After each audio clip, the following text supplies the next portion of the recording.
une nouvelle que le couple attendait depuis de nombreuses années. Dimanche 26 juin 2022, Aurore et Jonathan, stars de Pékin Express, sur M6, ont révélé attendre leur premier enfant.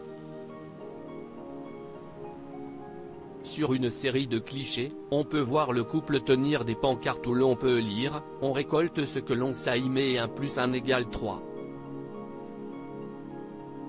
En légende, il a été indiqué, enfin, on ne pourra pas dire qu'il n'aura pas été désiré. 9 ans d'amour, 7 ans de PMA, des centaines de piqûres, beaucoup de désillusions pour finalement vous annoncer, avec beaucoup d'émotion, le plus beau cadeau de notre vie.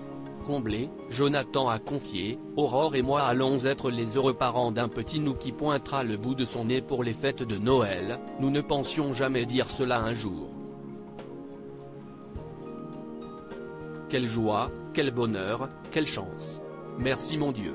Évoquant leur chien, décédé il y a quelques mois, le couple a partagé, impossible pour nous de ne pas avoir une pensée émue pour notre Bibi qui nous regarde de là-haut.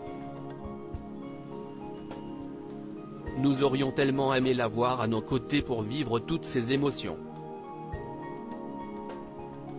L'amour ne se divise pas, il se multiplie. Et de l'amour nous en avons tellement à offrir à ce petit être. Il est le fruit d'un désir profond de parentalité qui a tout enduré.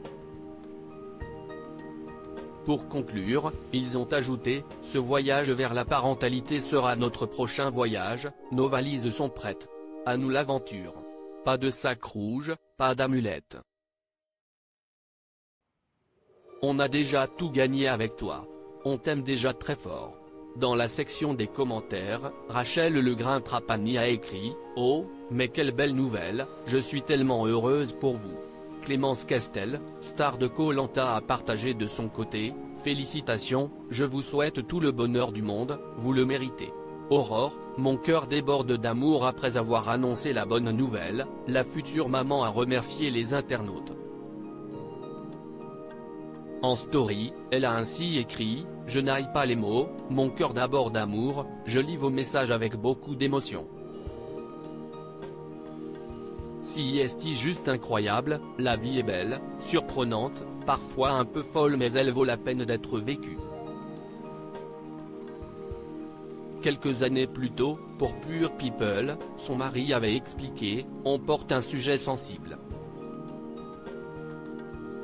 Certaines personnes ne parlent même pas à leur propre famille. Mais ce n'est pas une tare, ce n'est pas de notre faute si on n'a pas d'enfant. Se montrer, assumer et dire qu'on n'arrive pas à avoir un bébé, ça a fait du bien à beaucoup de gens qui se sont reconnus en nous.